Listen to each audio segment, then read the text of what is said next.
अस्सलाम वालेकुम स्टूडेंट्स। आज हम टॉपिक नंबर 6.5 करने वाले हैं। चैप्टर नंबर 6 है बर्नौली इक्वेशन। बहुत ही इंपॉर्टेंट टॉपिक है। हम एक इक्वेशन ऑफ कंटिन्यूटी ऑलरेडी पढ़ चुके हैं। सेकंड हमारे पास है बर्नौली इक्वेशन। तो बर्नौली इक्वेशन हमारे पास ये भी एक फ्लूइड के फ्लो के अकॉर्डिंग है। तो सबसे पहले हम कंसीडर करते हैं कि एक फ्लूइड है जो कि एक पाइप के थ्रू वो क्या कर रहा है, फ्लो कर रहा है। तो इसमें देखते हैं हम कि एक हमारे पास ये फ्लूइड कंसीडर करते हैं, ये इनकम्प्रेसिबल है, मतलब ये कंप्रेस नहीं हो सकता, ये नॉन विस्कस है और इसका स्टेडी फ्लो है, जैसे हमने इक्वेशन ऑफ कंटिन्यूटी में किया था। ये तीन प्रॉपर्टीज हम फ्लूइड की लेते हैं। तो यहाँ पे हम देख सकते हैं, यहाँ पे हमारे पास एक पाइप है और पाइप जो है ये नॉन यूनिफॉर्म एरिया का है। मतलब यहाँ पे आप देखते हैं तो ये एरिया A1 है और यहाँ पे देखते हैं तो एरिया A2 है। तो हमारे पास जो है फ्लूइड यहाँ से एंटर होता है, तो इसके ऊपर क्या होता है हमारे पास, वो आगे की तरफ मूव करता है जब, तो उसके ऊपर पीछे वाले जो पार्टिकल्स आ रहे हैं वो अगले पार्टिकल्स के ऊपर प्रेशर लगाते हैं। तो हम कंसीडर करते हैं एक छोटा सा एक एलिमेंट ये वाला, जिसकी लेंथ हम डेल एक्स वन लेते हैं, कि जो फ्लूइड है वो टाइम टी के अंदर डेल एक्स वन जो है वो डिस्टेंस कवर कर रहा है। तो यहाँ से फ्लूइड फ्लो करता हुआ क्या कहता है, लोअर पार्ट की तरफ आता है। यहाँ पे जो हाइट हमने रखी है पाइप की H1 है और यहाँ पे हाइट H2 है, मतलब हमने हाइट भी क्या है, चेंज रखी हुई है। तो यहाँ पे जब पहुँचता है फ्लूइड, तो यहाँ पे आने के बाद जो पाइप का एरिया होता है वो A2 होता है। और हमें पता है कि वेलोसिटी जब एरिया चेंज होता है तो उसके हिसाब से हमारे पास क्या है, वेलोसिटी यहाँ V1 है तो यहाँ पे V2 हो जाएगी। वेलोसिटी भी चेंज हो जाती है, टाइम वही होता है हमारे पास। आप यहाँ देख सकते हैं, यहाँ पे वेलोसिटी ज़्यादा होने की वजह से जो फ्लूइड है वो डिस्टेंस ज़्यादा डेल एक्स टू आप देख सकते हैं ज़्यादा है डेल एक्स वन के साथ निस्बत। तो यहाँ पे आके एरिया कम होता है लेकिन उसकी वेलोसिटी बढ़ जाती है, जिस वजह से हमारे पास क्या है कि वो जो डिस्टेंस है वो ज़्यादा कवर करता है, क्योंकि इक्वेशन ऑफ कंटिन्यूटी हम पढ़ चुके हैं, A1 V1 is equal to A2 V2 के इक्वल होता है। दैट मीन्स के वो कांस्टेंट रहता है। अगर एरिया ज़्यादा होता है तो वेलोसिटी कम हो जाती है, और अगर वेलोसिटी ज़्यादा होगी तो एरिया कम हो जाएगा। तो यहाँ पे हम स्टार्ट करते हैं इसकी डेरिवेशंस। तो पहले हम अपर एंड की बात करते हैं। तो यहाँ पे जो हमारे पास पार्टिकल्स पहले क्रॉस कर रहे हैं, उससे पीछे आने वाले पार्टिकल अगले पार्टिकल्स के ऊपर कोई ना कोई फोर्स लगाएंगे। तो उस फोर्स को हम कह देते हैं F1। और F1 किसके इक्वल होती है, P1A1। ठीक है, ये फार्मूला आया कहाँ से है, ये आपको मैं यहाँ बता देता हूँ कि प्रेशर हमारे पास क्या होता है, फोर्स पर यूनिट एरिया।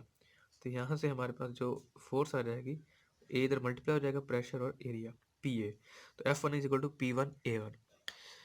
अब ये वर्क डन करेंगे तो W हमें पता है किसके इक्वल होता है, W1 अब लेते हो तो F डॉट डी होता है, तो यहाँ पे F del X one, D का मतलब डिस्टेंस होता है, यहाँ पे डिस्टेंस कवर हुआ है डेल एक्स वन, तो F1 डेल एक्स वन।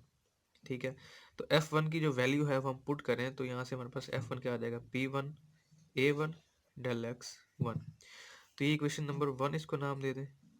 ये हमारे पास वर्क डन हुआ है इस एंड के ऊपर, मतलब अपर एंड के ऊपर, जो जिसकी हाइट हमारे पास H1 थी। सेकंड हमारे पास ये लोअर एंड है, इसके ऊपर हम कंसिडर करते हैं वर्क डन। तो यहाँ पे एक तो फोर्स हमारे पास क्या लगेगा, F2 P2A2। तो वर्क डन हमारे पास W2 हमारे पास आ जाएगा F2 डेल एक्स टू।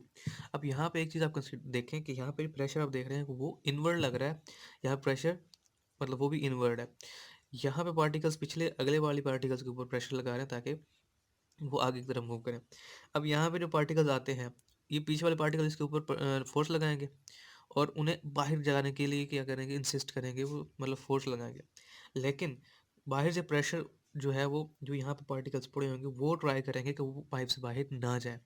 तो वो क्या करते हैं, वो प्रेशर इनवर्ड लगाते हैं, बैकवर्ड, मतलब वो क्या करते हैं कि जो ऑपोजिट डायरेक्शन है फ्लूइड फ्लो की उसमें जो है प्रेशर लगाते हैं।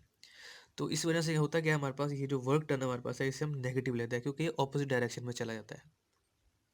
अब ऑपोजिट डायरेक्शन में जाने के लिए जो है हम इसे नेगेटिव लेते हैं, तो यहाँ पे हमारे पास F2 की value minus P2A2 del X two. तो ये दो इक्वेशंस बन गए हमारे पास वर्क डन अपर एंड और लोअर एंड के ऊपर।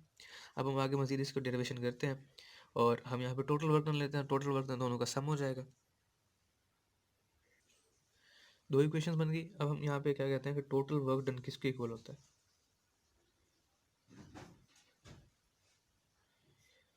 W will equal to W1 plus W2। तो यहाँ पे आप वैल्यूज पुट करें, W1 P1A1 del X one plus, बल्कि प्लस करना है तो यहाँ पे माइनस है तो ये माइनस हो जाएगा, P2A2 डेल एक्स टू। यहाँ पे आप देख सकते हैं P2 प्रेशर है, A2 एरिया है और X2 यहाँ पे डिस्टेंस जो कवर किया गया। तो ये हमारे पास वैल्यूज आ जाएंगी P1A1 P del X one, P2A2 del X two. अब अगर फ्लूइड की जो वेलोसिटी है जो हमारे पास V है, आप स्पीड कह सकते हो कि V1 है एक एंड पे के ऊपर और V2 दूसरे एंड के ऊपर है।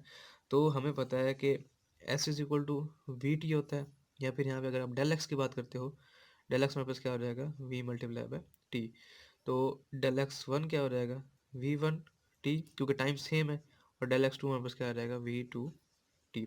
तो ये वैल्यू हम यहाँ पुट करते हैं तो क्या हो जाएगा हमारे पास P1A1 डेल एक्स की जगह पुट करेंगे V1T माइनस P2A2 V2T कर देंगे, मतलब हमने वैल्यूज पुट कर दी।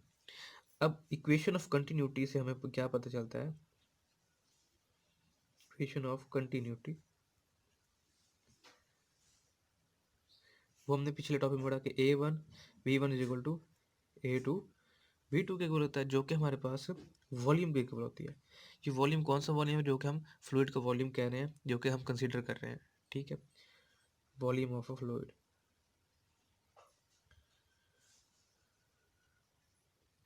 जिसको हम कंसीडर कर रहे हैं, तो ये वॉल्यूम ऑफ द फ्लूइड है। तो A1 V1 हम क्या कह सकते हैं, यहाँ पे इक्वेशन नंबर इसे 3 का नाम दे दें, तो ये वाली हम इस इक्वेशन में पुट करते हैं, W हमारे पास क्या आ जाएगा P1A1 A1 V1 हमारे पास A1 V1 A2 V2 V के इक्वल होता है, यहाँ पे हम V लगा देंगे, P1 VT minus P2 VT, या फिर आप यहाँ पे आप क्या कह सकते हो कि सॉरी यहाँ पे हमारे पास T को हमने कंसीडर करना था, A1 V1 हमारे पास ये तो सिंपल हमारे पास ये कांस्टेंट होता है, इसे हम मल्टीप्लाई बाय T करेंगे तो फिर ये वॉल्यूम के इक्वल आएगा।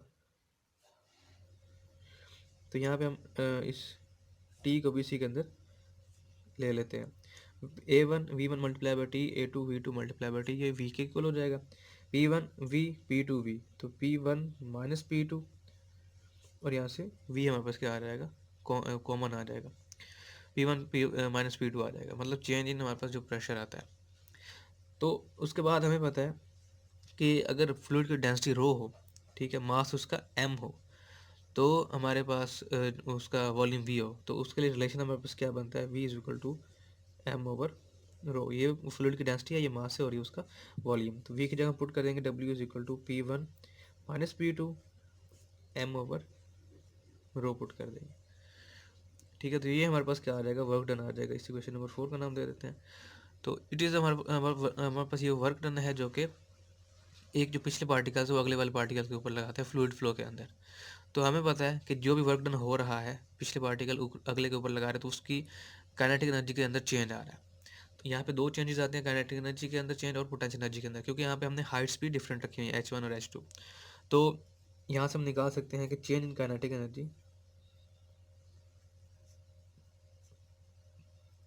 काइनेटिक एनर्जी के अंदर चेंज क्या आ जाएगा हमारे पास, डेल KE 1/2 m V2 का स्केयर माइनस 1/2 m V1 का स्केयर। इसी तरह हमारे पास चेंज इन पोटेंशियल एनर्जी आ जाएगा, डेल PE, वो पता है MGH की इक्वल होती है, तो MgH2 माइनस MgH1।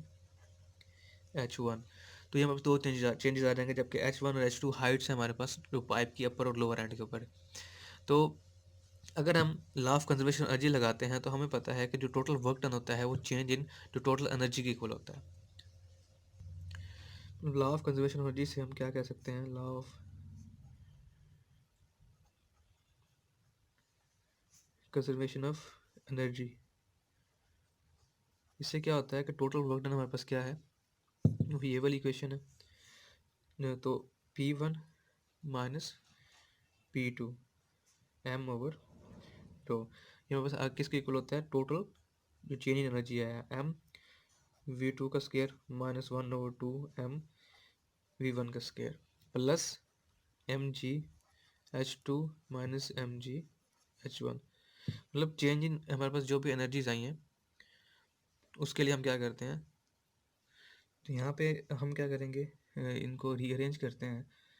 तो मतलब हर तरफ से हमारे पास जो m होगा वो तो कैंसिल हो जाएगा। मतलब आप यहाँ से कहते हो कि यहाँ पे m है, यहाँ सब में m है, m कॉमन ले लो, 1/2 v2 का स्क्वायर माइनस 1/2 v1 का square minus gh2 minus gh1, इधर m ओवर रो p1 माइनस p2, m से m कैंसिल हो जाएगा और ये रो जो है सबसे जाके मल्टीप्लाई हो जाएगी, p1 माइनस p2, 1/2 रो v2 का स्क्वायर माइनस 1/2 रो v1 का square minus rho gh2, sorry plus आएगा यहाँ पे, रो gh2 माइनस रो gh1।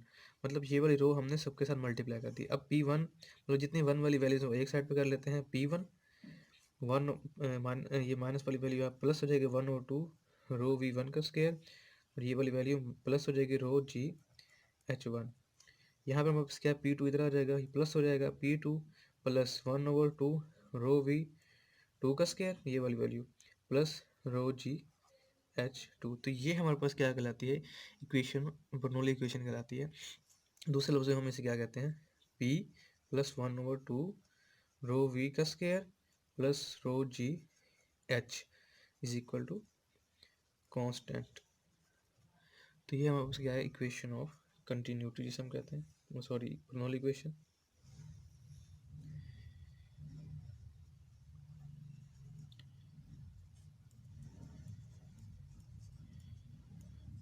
ये हमारे पास क्या कहलाती है, बर्नौली इक्वेशन कहलाती है।